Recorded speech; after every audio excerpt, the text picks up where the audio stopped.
Kita masuk dalam pembahasan yang kedua, Union with Christ, dari Efesus 2 ayat 14 sampai 18, dan kita melihat bagian ini nanti secara overview, dan mari kita terlebih dahulu membaca ayat 14 yang sudah kita bahas sampai dengan ayat 15a, dan hari ini kita bahas 15b dan 15c sampai dengan ayat 18. Saya membaca ayat 14, Bapak sudah baca ayat 15. Karena dialah damai sejahtera kita yang telah mempersatukan kedua pihak dan yang telah merubuhkan tembok pemisah, yaitu perseteruan.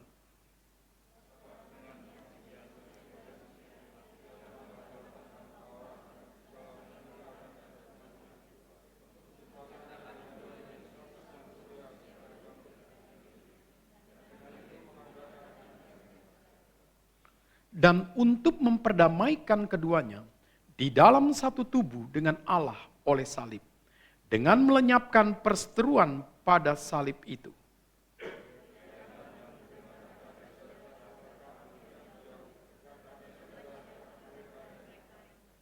Ayat 18 kita baca bersama-sama, 1, 2, 3 iya. Karena oleh Dia kita kedua pihak dalam satu roh beroleh jalan masuk kepada Bapa. Kita akan melihat overview kita tanggal 22 Juni. Kita sudah membahas tentang karya Kristus atas hidup kita. Bagian yang pertama. Nanti minggu depan kita akan membahas karya Kristus yang kedua. Bagaimana kita dibangun menjadi tempat kediaman Allah. Karya Kristus kita dijadikan baitnya. Karya Kristus kita dijadikan gerejanya yang mewakili kemuliaannya. Itu adalah luar biasa. Dan bagian yang pertama ini kita melihat bagaimana dialah damai sejahtera kita yang telah mempersatukan kita dengan Allah. Jadi kita akhirnya bersatu dan tembok-tembok pemisah, yaitu dosa, yaitu hukum-hukum sosial dibuat oleh pemimpin-pemimpin agama, dirubuhkan. Jadi keseteruan manusia lama kita itu dihilangkan pengorbanan Kristus di kayu salib. Dan bagaimana kita bisa mencapai union with Christ, kesatuan dengan Kristus secara rohani, dan bagaimana kesatuan ini bisa dikerjakan, yang pertama yang sudah kita bahas, Kristus membatalkan hukum Taurat secara seremonial, yaitu misfot. Dan hari ini kita akan membahas yang kedua, ketiga, bagaimana Kristus menciptakan kita menjadi manusia baru secara rohani, maka kita bersatu dengan Kristus. Dan Dia mengadakan damai sejahtera. Nah, di sini kita melihat bagaimana ini menjadi sesuatu yang penting. Kenapa penting? Lihatlah. Untuk kita bersatu dengan Kristus, Dia membatalkan akan hukum-hukum rohani yang tidak mengandung rohani. Kenapa harus dibatalkan? Karena misfot adalah buatan manusia dan tidak menyatakan hukum kesucian. Hanya menyatakan satu hukum keteraturan, tapi justru banyak dilanggar. Dan 613 ini harus dihilangkan karena membuat satu pemisah. Aku orang Yahudi Kristen, kamu bukan. Kamu tidak masuk dalam golonganku, aku adalah Kristen Yahudi. Jadi disinilah kita melihat kejahatan sosial bisa selalu terjadi di dalam gereja. Kenapa bisa selalu terjadi dalam gereja? Karena manusia menganggap dia yang paling something. Di dalam kesukuan, aku number one. Aku lebih penting daripada suku yang lain. Di dalam aspek nilai keberadaan, aku kaya, engkau tidak kaya. Di dalam aspek nilai karir, aku lebih maju, kamu tidak maju. Maka di sini kita melihat, saudara, manusia bisa melakukan kejahatan agama ketika membuat benteng-benteng pemisah secara nilai sosial. Kristus datang merubuhkan tembok-tembok perseteruan. Dan dosa mengakibatkan manusia terpisah dengan Allah. Kristus datang menyatukan. Tapi gereja kadang-kadang lupa bagaimana kepalanya adalah Kristus. Bukan pendeta, bukan majelis, bukan aktivis, tapi Kristus. Dan kita semua adalah alat di mata Tuhan. Dan kita bukan pemilik daripada gereja itu. Jadi mental kita adalah mental melayani, mental kita adalah mental bagaimana membangun keindahan communion in Christ itu. Jadi di dalam bagian inilah, union with Christ harus mendorong kita menikmati unity in Christ. Bersatu dalam Kristus. Untuk apa? Untuk kita menyaksikan bahwa kita adalah umat perjanjian Allah. Yang diutus oleh Tuhan ada di dunia untuk dunia melihat kemuliaan Tuhan. Mari kita menggarap, membahas bagian B dengan yang C. Dan kita akan melihat pendahuluan dulu. Di sini saya mengatakan, bagaimana kita menyatakan puji Tuhan. Di dalam Kristus, Kristus membatalkan hukum Taurat secara seremonial. Hukum Taurat secara moral tidak dibatalkan. Jadi Misvot yang terdiri dari 613 peraturan. Buatan manusia, buatan para rabi, buatan para ahli Taurat harus ditiadakan. Kenapa demikian? Manusia semakin dibatasi dan lupa makna pembatasan mengandung kesucian. Makna pembatasan mengandung nilai kebenaran. Makna pembatasan untuk menyatakan terang Tuhan. Tapi 613 hanya menyatakan kuasa manusia untuk bagaimana membatasi hal-hal yang justru manusia kehilangan kebebasan dalam menikmati Tuhan. Jadi di dalam bagian itulah tanggal 22 sudah kita bahas. Jadi di situ kita bisa melihat Kristus sang kontroversi yang benar. Mungkin bagi pemimpin agama, Kristus bukan pemimpin yang benar. Kenapa? Kenapa dia membatalkan 613 misvot? Ini pasti orang yang sombong. Ini pasti orang yang arogan. Terlalu kontroversi. Tetapi kontroversi yang diberikan kepada Kristus adalah kontroversi yang benar untuk menegakkan kebenaran. Kontroversi yang benar untuk menegakkan hukum Tuhan yang suci. Kontroversi yang benar untuk menegakkan manusia menikmati damai di dalam seluruh nilai hidupnya. Dan hari ini kita akan membahas bagaimana karya Kristus yang kedua ketiga mempersatukan kita menjadi komunitas orang beriman. Pertanyaannya, memang ada Pak Tumpal dalam gereja komunitas orang tidak beriman? Banyak. Jangan kita berpikir orang ke gereja menyatakan iman yang terus bertumbuh kepada Tuhan. Jangan berpikir orang ke gereja menyatakan iman yang boleh terus berbuah bagi Tuhan. Jangan berpikir orang ke gereja bagaimana dia terus imannya boleh terbentuk sehingga melalui iman itulah akan terpancar dalam keluarganya, dalam pekerjaannya, dalam bisnisnya. Tidak, saudara. Banyak gereja hanya meninggalkan budaya. Yaitu apa? Budaya beragama Kristen. Bukan berbudaya sebagai orang yang beriman. Sehingga kita bisa melihat pada waktu komunitas tidak menyatakan iman, bisa menyatakan ego. Komunitas tidak sebagai orang beriman, bisa menyatakan organisasi administrasi lebih kuat. Nah, disinilah kebahayaan gereja. Sehingga gereja bisa menjadi gereja yang tidak sehat ketika gereja pusatnya bukan Kristus. Gereja tidak sehat ketika pusatnya bukan iman. Gereja tidak sehat jikalau pusatnya bukan visi dan misi kerajaan Tuhan. Maka kita bersyukur sekali gereja reform visinya menegakkan teologi reform dan dalam spirit back to Bible. Bagaimana kita mengobarkan api penginjilan, baik pribadi, baik massal, mengembangkan mandat budaya. Ini 3 visi. Maka visi di depan, organisasi dan administrasi mendukung visi. Bukan visi di belakang organisasi dan administrasi. Berarti pada waktu organisasi dan administrasi mendukung visi, disitulah kekuatan kita adalah iman. Bukan kekuatannya organisasi, bukan kekuatannya administrasi. Karena Tuhan bisa mewujudkan visi yang mulia ini dengan cara apa? Memakai siapapun.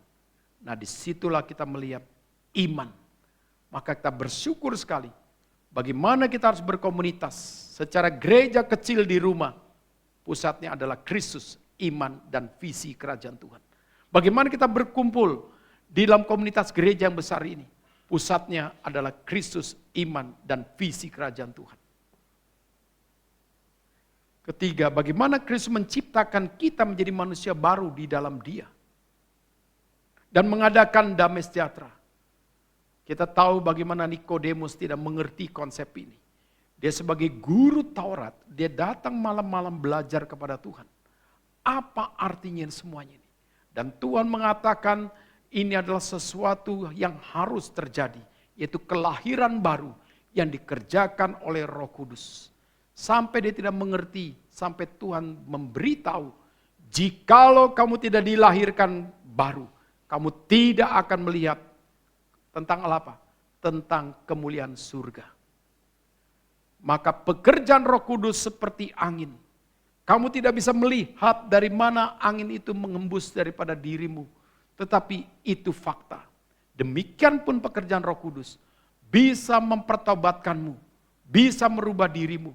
Tapi dia memiliki kuasa. Disitulah memberitahu pada kita bagaimana pekerjaan Roh Kudus melampaui akal dan pikiran kita.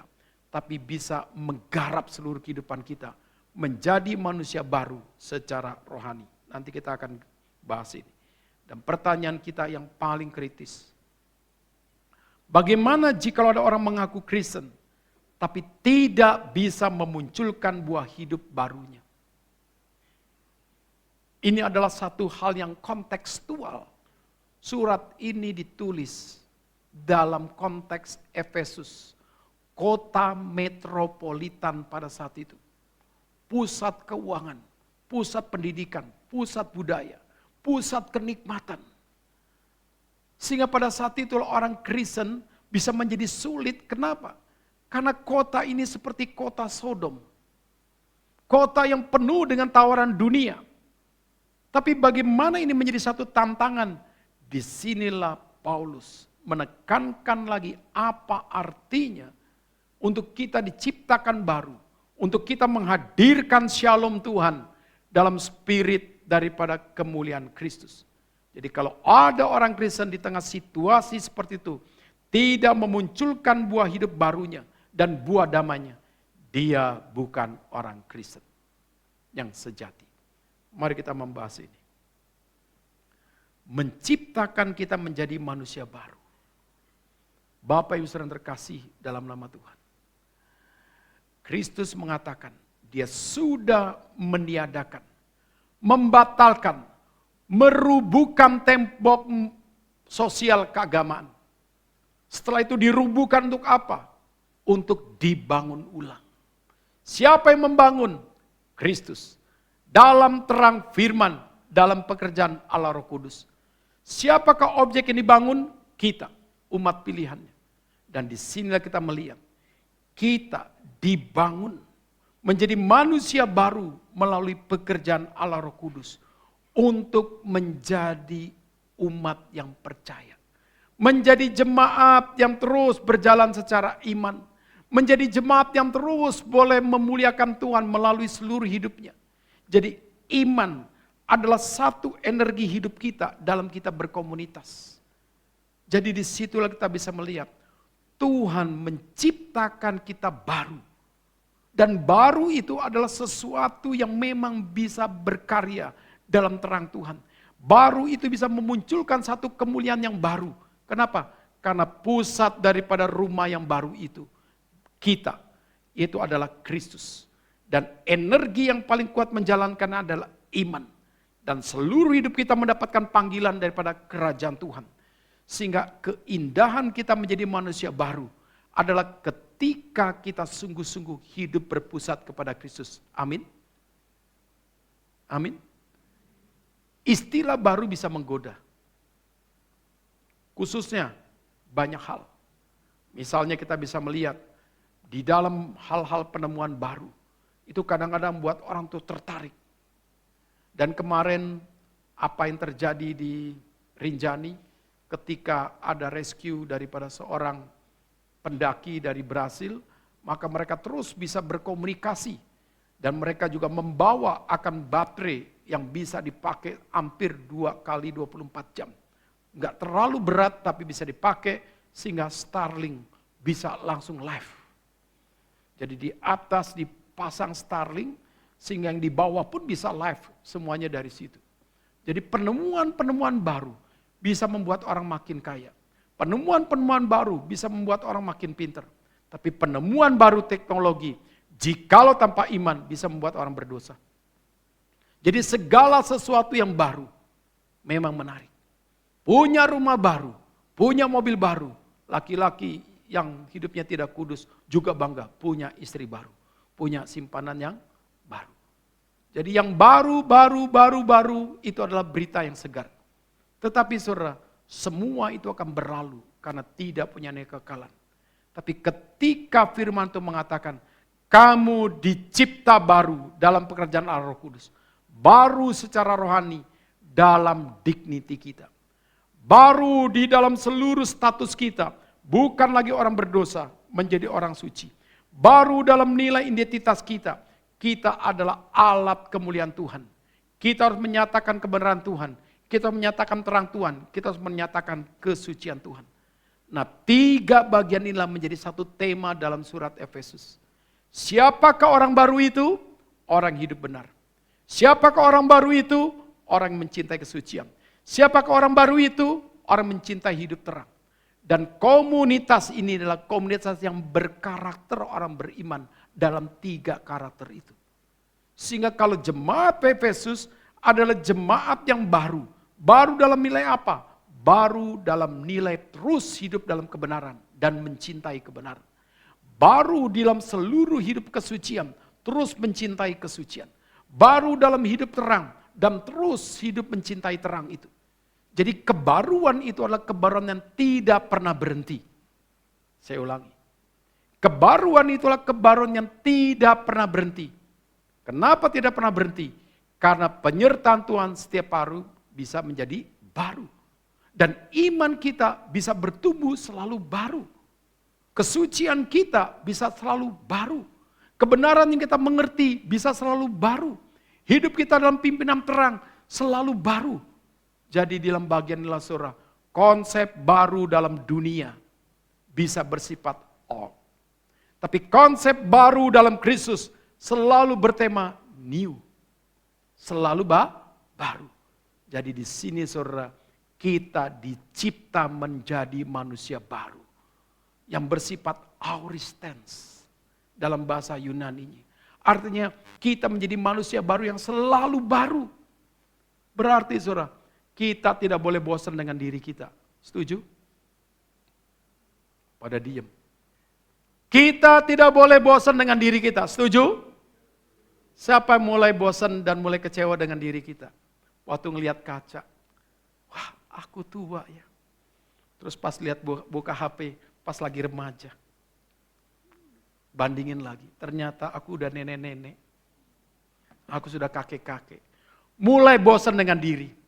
Akhirnya tidak mau lagi olahraga, tidak mau lagi berdandan, apa? Mau beli make up mahal apapun, ujung-ujungnya adalah keriput. Mulai malas diri. Nah disitulah saudara, kalau kita melihat konsep ini, maka kita tidak boleh menghina diri kita yang sudah dicipta baru oleh Tuhan. Amin. Kita melihat hidup kita, aduh hidupku begini-begini aja. Orang sudah punya rumah, tambah begini, aku hidup begini-begini saja. Terus kau rasa bosan menjalankan hidup. Engkau tidak bergairah untuk semangat mengembangkan hidup dalam usaha, dalam bisnis, dalam belajar. Karena engkau merasa statis. Engkau merasa sudah seperti itu aja, udah terima aja. Saat itulah engkau melupakan. Penyertaan Tuhan selalu baru. Maka kita melihat Musa dipakai Tuhan di masa tua. Kita berpikir yang paling indah dipakai Tuhan di masa seperti Timotius. Tapi ingat, Paulus dipakai Tuhan di saat dia sudah matang secara umur, secara pendidikan dan secara nilai pengetahuan. Tapi contoh Alkitab, Musa dipakai Tuhan di saat tua, umur 80. Jadi di situ menunjukkan kepada kita, penyertaan Tuhan menjadikan kita orang baru. Janganlah kita jatuh kepada mental sebagai orang lama. Tuhan mencipta kita baru untuk kita melihat keprogresifan selalu yang baru. Karena penyertaan Tuhan tidak pernah berlalu atas hidup kita. Selalu baru dan berkat Tuhan selalu baru. Nah di sini dikatakan kita diciptakan dalam komunitas orang beriman. Dan iman itu tidak pernah mati. Iman itu tidak boleh engkau nikmati dalam cara yang lama. Iman itu bersifat progresif untuk memimpin dinamika iman kita. Bagaimana hidup dalam kebenaran, hidup dalam kesucian, hidup dalam terang. Jadi disinilah Tuhan mengatakan, karya Tuhan sudah menggagalkan hukum Misfot. Maka karya Tuhan sekarang menjadikan kita baru. Jadi baru bukan dalam pakaian. Baru bukan dalam hal yang kita miliki secara kelihatan. Justru baru itu adalah hati kita. Status kita di hadapan Tuhan bukan orang berdosa. Menjadi orang suci. Kita bukan seteru Tuhan. Kita menjadi sahabat Tuhan. Kita menjadi anak-anak Allah. Dan kita punya identitas baru. Sebagai umat perjanjian Allah yang diutus untuk menghidupi komunitas orang beriman. Maka komunitas orang beriman itulah yang disebut unity in Christ. Jadi setelah kita menikmati bersatu dengan Kristus, union with Christ, maka komunitas orang beriman itulah adalah disebut unity in Christ. Dan Kristus adalah kepalanya. Dan Kristus Logos itu adalah dasarnya untuk kita berkomunitas. Di dalam bagian inilah baru kita paham apa yang disebut sosiologi agama dalam terang daripada biblical. Sosiologi agama dalam terang biblical adalah poin ini. Bagaimana engkau berelasi satu dengan yang lain? Pusatnya adalah Kristus dan iman. Bagaimana engkau bersosial dalam hal beragama? Punya komunian yang berkarakter, kebenaran, suci, dan terang. Jadi di dalam bagian itulah, jikalau ini kita tarik dalam komunitas kita di rumah. Apakah komunitas kita di rumah sudah menghadirkan shalom ini? Apakah komunitas kita di rumah kita sudah menghadirkan unity in Christ ini? Maka gereja yang terkecil adalah rumah kita. Gereja secara tubuh Kristus dari berbagai perbedaan yang indah di gereja ini. Maka disinilah kita baru mengerti. Tantangan menjadi umat Kristen di Efesus tidak mudah. Kenapa tidak mudah? Karena menghadapi orang-orang dunia dalam cara berpikir yang berbeda. Tapi ini menjadi satu challenging iman mereka. Maka kita bersyukur sekali saudara. Kita menjadi orang Kristen dalam gerakan reform. Tidak boleh berhenti. Kita bersyukur menjadi orang Kristen dalam gerakan reform. Kita terus menikmati dinamika pergerakan itu. Waktu para analisa, bagaimana Juliana ini jatuh dari Rinjani. Karena dia melihat dalam keletihan, tas ditaruh, mungkin dia tergelincir. Tapi ada orang pikir saat itu apakah dia karena melihat dia tergelincir, karena ada turis asing baru turun kecapean, dia lepas sarung tangan, ingin melepaskan dari tali sepatu, sarung tangan dia lepas karena ada batu masuk, setelah dipakai baru tangan, tahu sarung tangannya tertiup angin. Setelah itu dia coba ambil, dia langsung terjatuh 200 meter lebih, tapi dia selamat, banyak luka. Ini terjatuh 200 meter lebih, tetapi dia sempat dapat drone mengarahkan dia. Waktu dia bergerak, drone datang lagi untuk apa? Suruh tunggu-tunggu. Tapi dia justru menyatakan kemarahannya. Nggak lama dia bergerak, dia jatuh sampai 600 lebih. Jadi di dalam bagian itulah banyak teori ya yang coba melihat kenapa semua itu bisa terjadi. Jadi di dalam bagiannya apa kaitannya dengan ini? Kaitannya adalah begini, saudara.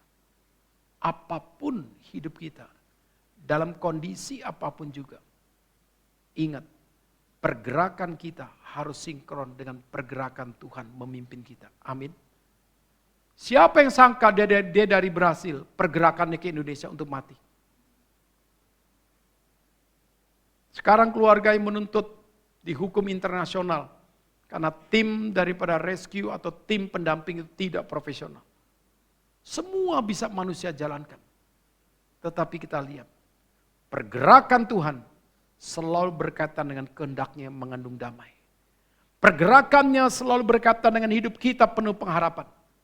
Jadi di dalam bagian tulah surah, seluruh hidupan kita, mari kita letakkan di bawah pimpinan Tuhan yang sudah menjadikan kita manusia baru. Amin. Yang kedua, menjadi manusia baru dalam cara berpikir yang baru. Menjadi manusia baru dalam cara nilai rasa afeksi yang baru. Menjadi manusia baru dalam tindakan yang baru. Itu tidak mudah. Disitulah kita melihat keindahan surat Efesus. Keindahan surat Kolose. Bagaimana menggarap diri kita yang menjadi baru. Ternyata barunya juga dituntut untuk memiliki cara pandang yang baru. Barunya dituntut untuk memiliki cara afeksi yang baru. Barunya dituntut untuk memiliki cara tindak yang baru. Ini 3 hal tidak mudah, Saudara. Yang pertama pun tidak mudah, apalagi yang kedua ini. Tapi disitulah, Saudara, tugas kita. Bagaimana sebagai orang tua, sejak kita punya anak dari kecil, sudah dilatih dalam hal 3 karakteristik itu. Mencintai kebenaran, kesucian, dan terang. Setelah itu kebaruan itu harus nyata di dalam mindful kita. Di dalam seluruh nilai afeksi kita. Dalam seluruh do kita. Jadi di dalam bagian tulah surah, ini hanya bisa dikerjakan. Di mana ketika kita punya anak sejak dini. Dilatih untuk bagaimana mengerti Tuhan. Mengerti diri dalam terang firman. Maka tema kita kita akan buat satu sistematik teologi. Nah di situ kita bahas bagian pertama dalam konsep teologi Calvin. Indahnya mengenal Allah, mengenal diri. Jadi sejak kecil anak kita tanamkan prinsip-prinsip tentang Tuhan. Dan kita berdoa. Kita terus bekerja sama suami istri dengan banyak orang yang guru-guru. Supaya apa? Supaya mereka boleh terus memiliki satu pandangan yang baru. Kadang-kadang, saudara, dan mungkin banyak, ngaku Kristen, tapi pandangan dia tentang uang bukan Kristen. Ngaku Kristen, pandangan dia tentang kelebihan harta yang dia miliki bukan Kristen. Ngaku Kristen, pandangannya tentang kenikmatan bukan Kristen. Jadi Kristen bajunya, tapi isinya adalah hedonisme. Isinya adalah materialisme. Jadi disinilah saudara, kadang-kadang ada kesenjangan. Ada problematik yang kuat sekali dalam kehidupan kita. Jikalau iman tidak merobohkan seluruh pemikiran kita yang tidak suci. 2 tahun ini sedang berkembang satu penyakit baru secara nilai personality. Namanya Vanity Fair. Dulu kita kenal namanya NPD, Narcissistic Personality Disorder. Dan murid yang saya ajar ada 3 konsentrasi menggarap paper besar NPD. Dan hanya 1 murid yang menggarap tentang Vanity Fair. Dan saya sudah bilang sama mereka, kalau kalian dalami ini menarik. Kenapa? Karena ini adalah satu loncatan yang berbeda dengan Narcissistic Personality Disorder. Narcissistic Personality Disorder adalah orang yang berpusat dirinya terus. Kalau foto, kalau bisa dirinya ada. Dia dimanapun juga kalau bisa berfoto. Kenapa? Minta dipuji. Minta dieksiskan. Minta dinilai dalam hal daripada kelebihannya. Maka orang NPD bisa menghalalkan banyak cara. Di dalam dia berkarir, dalam dia kuliah, dalam berkomunitas. Dia selalu ingin menjadi seperti bunga yang indah yang selalu dilihat. Tapi Vanity Fair adalah orang yang mau memamerkan hal-hal yang dia miliki dan bisa memanipulasi, pinjem pun gak apa-apa, tas, pakaian, hal-hal apa gitu. Untuk apa? Hanya dia minta pengakuan. Hanya minta pengakuan. Jadi coba Bapak Saudara lihat, orang-orang seperti miskin pengakuan. Maka orang-orang Vanity Fair itu biasanya bertumbuh dalam keluarga yang tidak harmonis.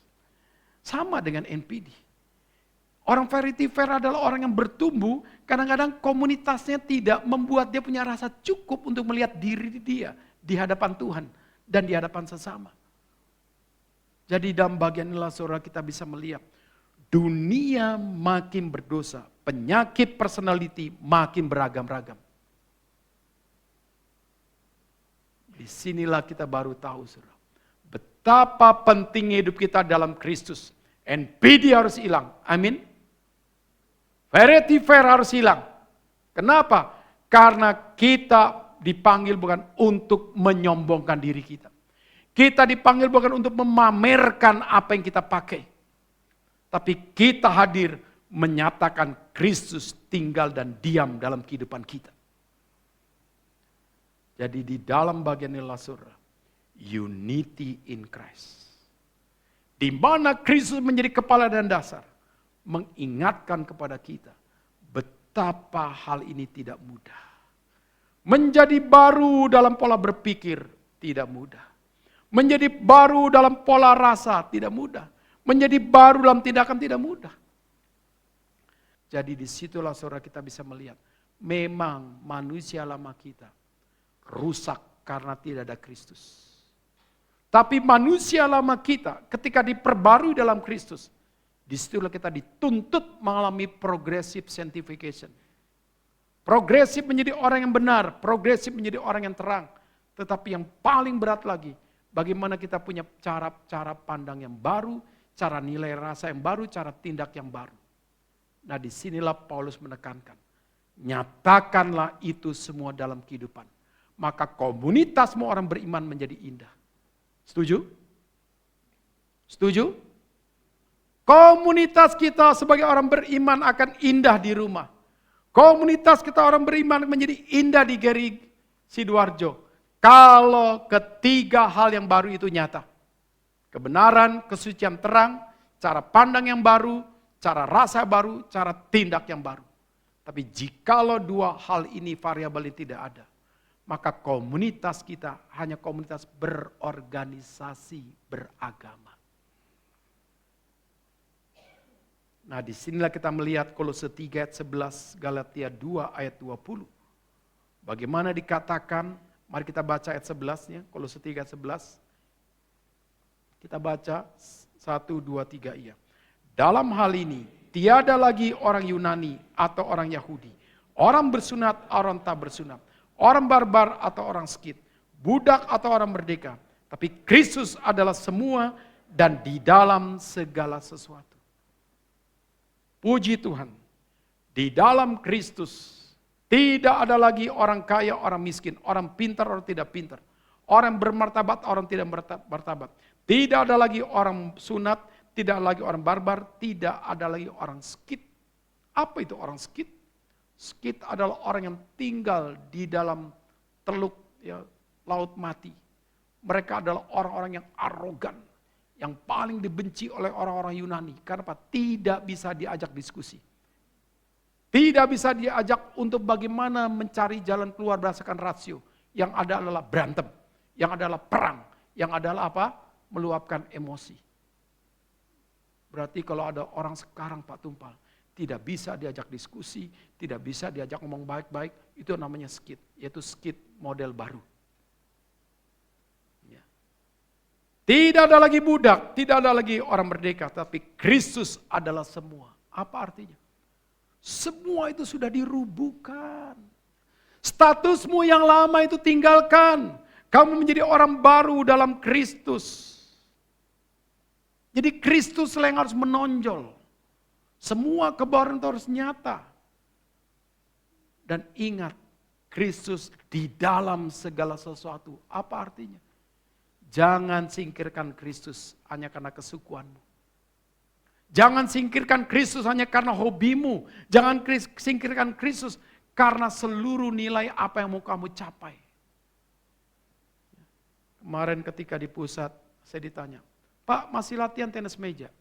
Ayo latihan, bertanding. Saya bilang, 1 tahun lebih ini saya tidak pernah bertanding lagi. Hanya latihan secara pribadi dengan mesin. Oh ya sayang Pak. Ya, kita enggak kejar lagi itu. Yang kita kejar yang penting hidup sehat untuk Tuhan. Ya, kalau ada, kenapa tidak? Boleh saja. Meja pingpong di bawah juga ada kan? Saya tanya, sudah lama disentuh gak? Sudah lama tidak disentuh gak meja pingpong di bawah? Sudah berapa lama? Dian? Enggak lupa. Pasti gereja, kalau meja pingpong itu bisa ngomong, marah dia. Aku dibeli, aku taruh di sini hanya untuk apa? Dibekep. Marah dia. Aku hanya untuk digeser-geser, aku dipakai hanya untuk makan. Aku ini dijadikan untuk dipukul, alat pukul, bukan untuk tempat makanan. Kalau dia ngomong bisa marah itu. Nah, tapi disitulah kita baru tahu, kenapa hidup kita tidak pernah memutlakkan segala sesuatu.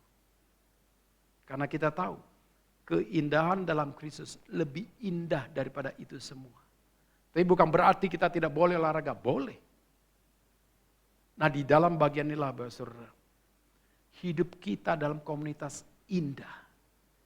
Jikalau Tuhan yang mengikat seluruh nilai relasi kita dalam kasih Dia. Amin.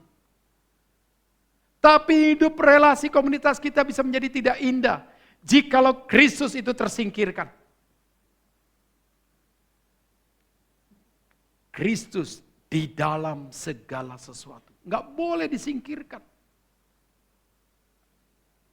Galatia 2 ayat 20 kita baca 1, 2, 3 iya. Namun aku hidup, tapi bukan lagi aku sendiri yang hidup. Melainkan Kristus yang hidup dalam aku. Dan hidupku yang hidupi sekarang dalam daging adalah hidup oleh iman dalam anak Allah yang telah mengasihi aku dan menyerahkan dirinya untuk aku. Mengenal Tuhan, mengenal diri. Langsung punya satu komitmen, hidupku yang sekarang dalam daging, bukan dalam kedagingan, tapi dalam Kristus, dalam iman. Jadi saudara, kunci peperangan rohani dalam kemenangannya. Jikalau saudara mengerti Kolose 3 ayat 11, mengerti Galatia 2 ayat 20.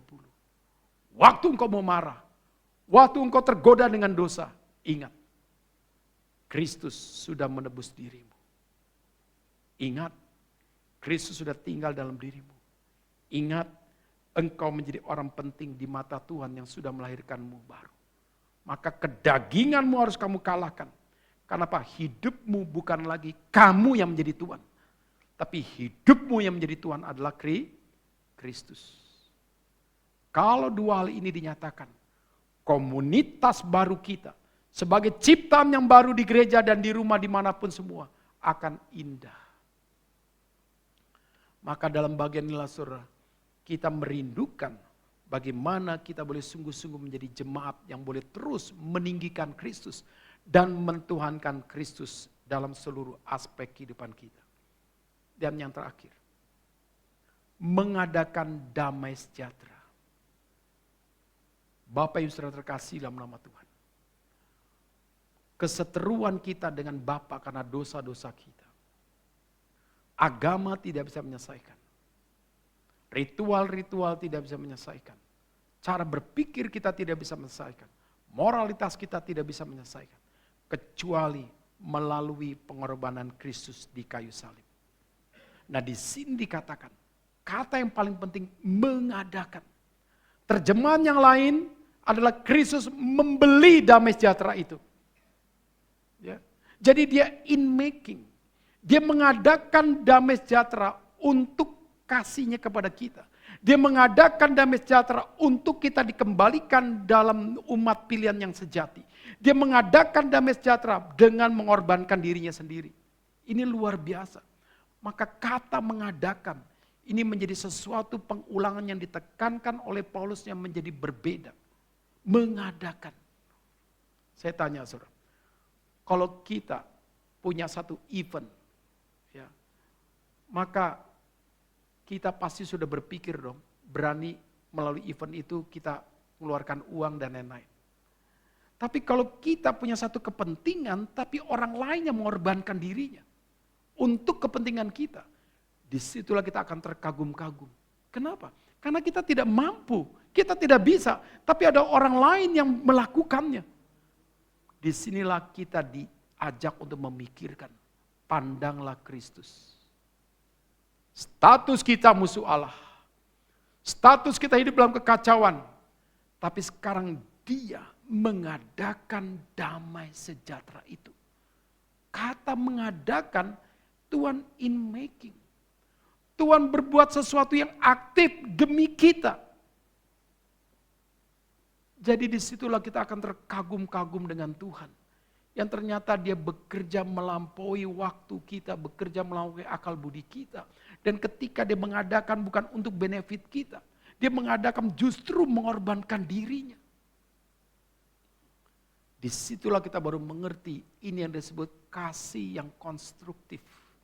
Bukan kasih yang bersifat dekonstruktif. Maka Derrida pernah mengkritik bagian ini. Bagaimana kasih di dalam komunitas kadang-kadang satu kebaikan yang bisa merusak. Maka orang-orang posmo kadang-kadang menghidupi satu kebenaran, tetapi kebenaran itu dia tidak sadar bisa merusak akan private seorang, identitas seseorang. Tapi Kristus mengatakan, kasihnya justru membangun. Kasihnya adalah konstruktif, bukan dekonstruktif. Jadi disinilah saudara, kasih itu menunjukkan keaktifan Kristus dalam kemuliaannya. Jadi di dalam bagian inilah kita melihat, Tuhan tidak lagi marah kepada kita. Tuhan tidak lagi murka kepada kita. Kenapa? Karena Kristus sudah mengadakan damai sejahtera itu. Bapak Ibu Saudara yang terkasih dalam nama Tuhan. Lihatlah. Galatia 3 ayat 13. Ya. Coba satu orang saya minta baca. Silakan, yang di depan dulu aja. Boleh Dean, boleh Ari, boleh siapa. Galatia 3 ayat 13.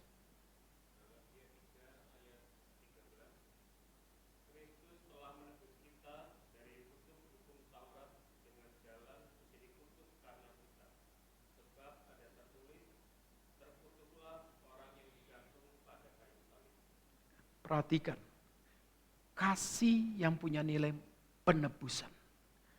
Kasih yang punya nilai pengorbanan. Kasih yang punya nilai ketetapan.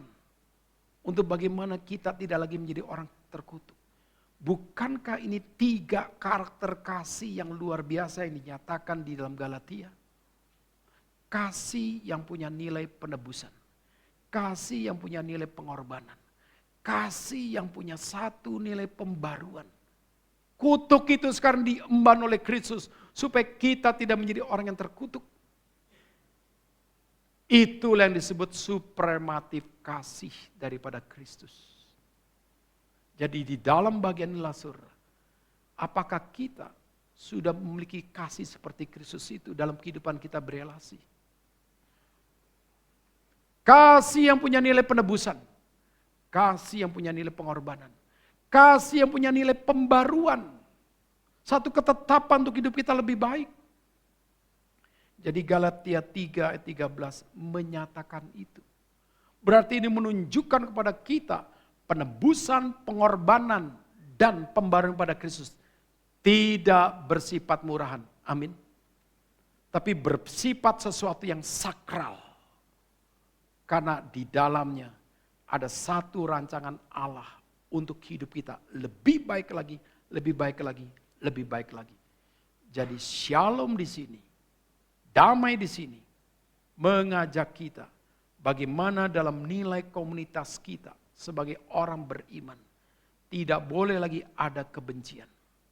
Tidak boleh damai itu tercuri karena engkau merasa tersakiti.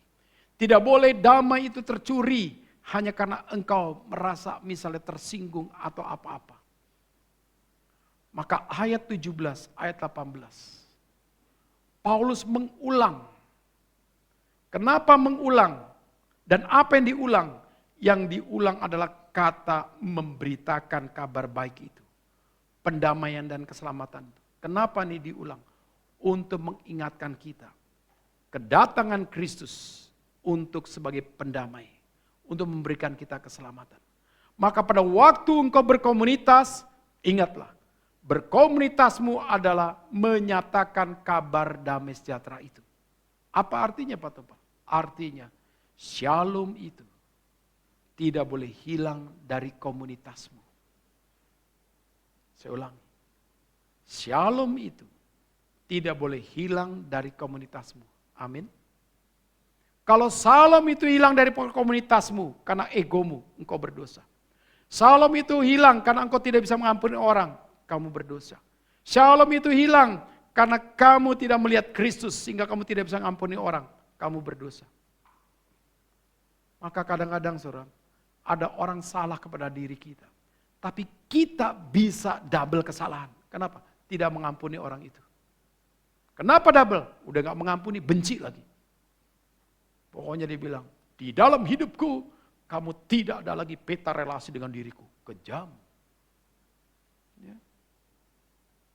Jadi manusia itu kadang-kadang saudara, bisa menjadi orang yang penjudge. Secara apa? Nilai perasaan. Kenapa? Karena tidak mengampuni. Tidak bisa menerima orang lagi. Kenapa? Karena dia merasa dirinya itu seperti korban. Dan dia akhirnya yang ada kebencian. Jadi di dalam bagian ini, shalom itu, menyatakan kabar baik itu tidak boleh hilang dengan alasan apapun juga. Kenapa? Karena kita komunitas orang beriman. Amin. Tetangga dengan tetangga, mungkinkah bisa ribut? Oh di WA lihat aja. Lansia sama lansia, sudah umur 90 sama umur 80.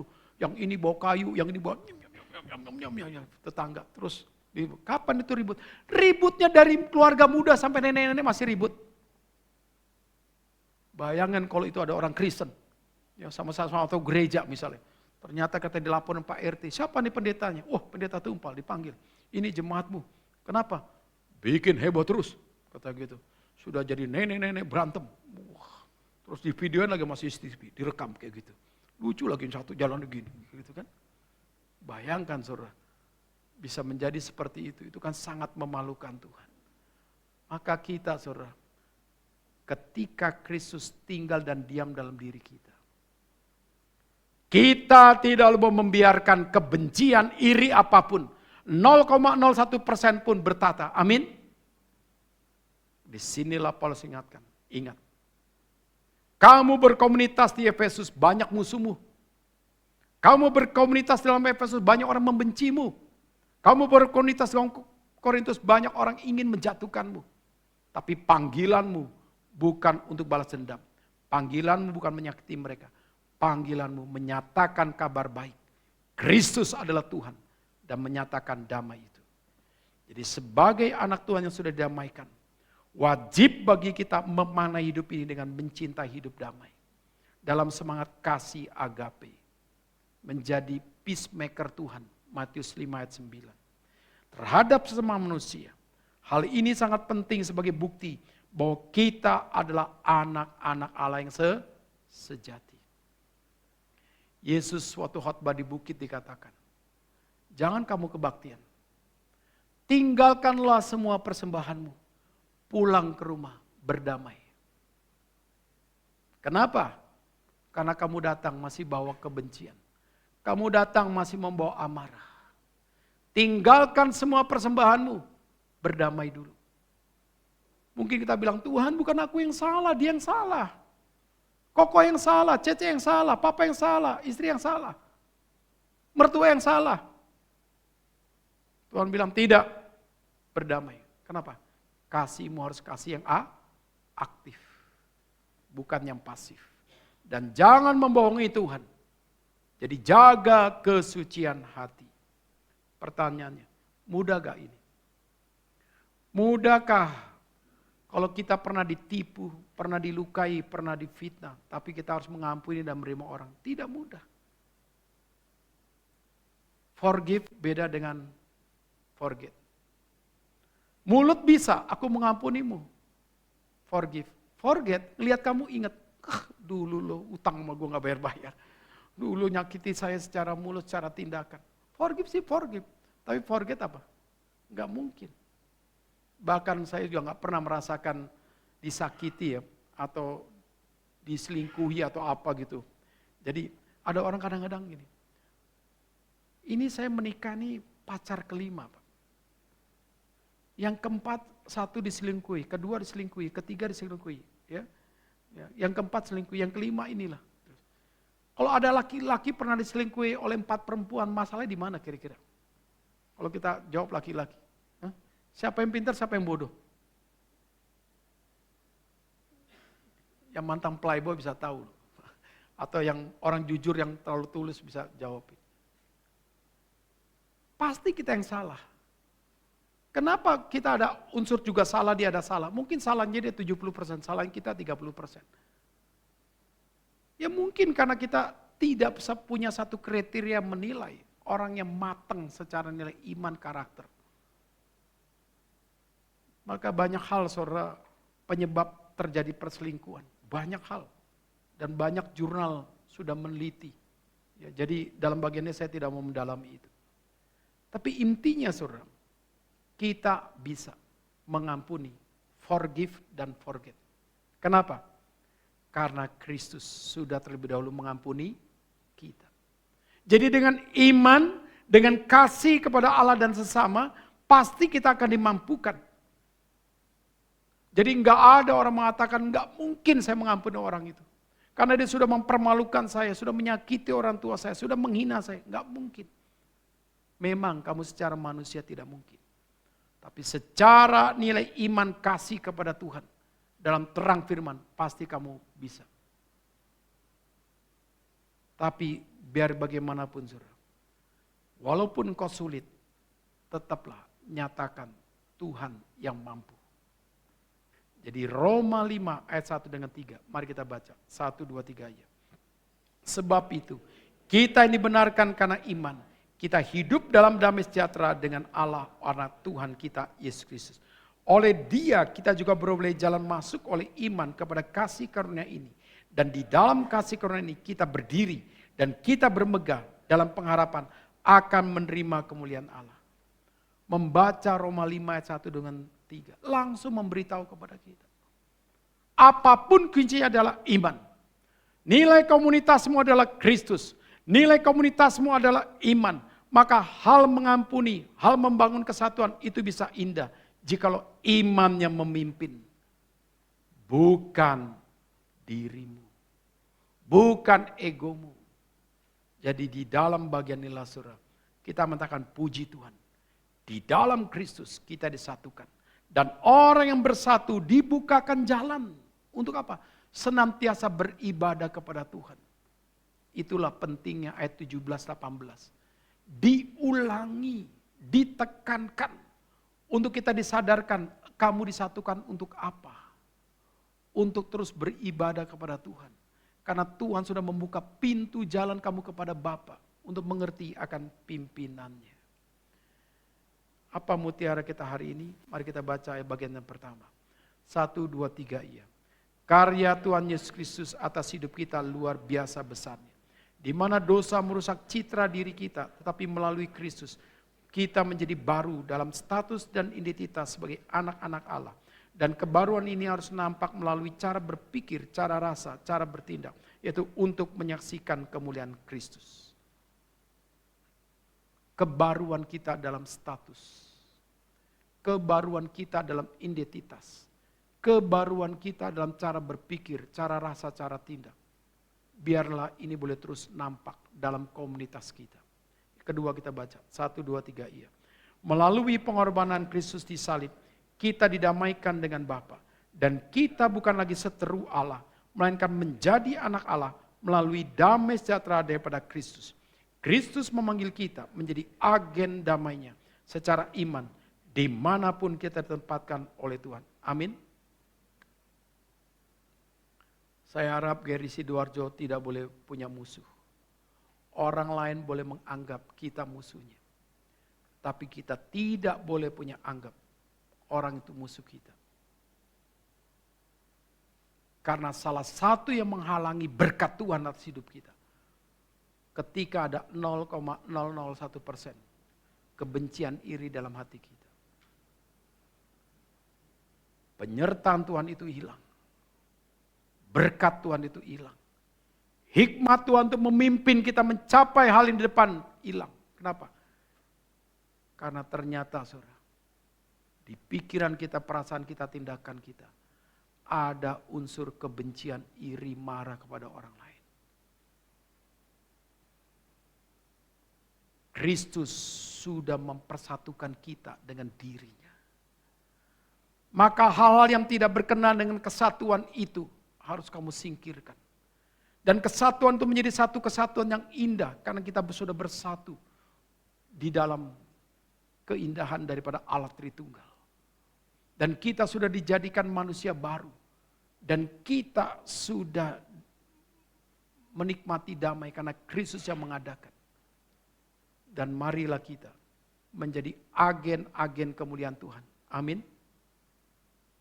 Dan marilah kita boleh terus memuliakan Tuhan. Jadi pada waktu nanti kita ada latihan penginjilan, mari kita ikut. Minimal saya nggak banyak teori. Kalau Bapak Saudara mau membaca teologi penginjilan, saya bisa kasih bukunya. Saya bisa kasih materi saya. Yang penting kita belajar prinsip langsung pergi. Belajar prinsip pergi. Dan saya percaya sekali saudara, kalau dari guru-guru sekolah minggu penginjilan, pelayanan siswa, sekolah minggu kita pasti meningkat bisa 50-100. Kalau remaja semua penginjilan, pemuda penginjilan, orang dewasa penginjilan, pasti mencapai 300 tidak sulit. Jadi di dalam bagian inilah, mari kita menjadi gereja yang menginjili. Dan kita menjadi gereja yang berkualitas. Karena kita menyatakan kualitas Kristus hidup dan tinggal dalam diri kita.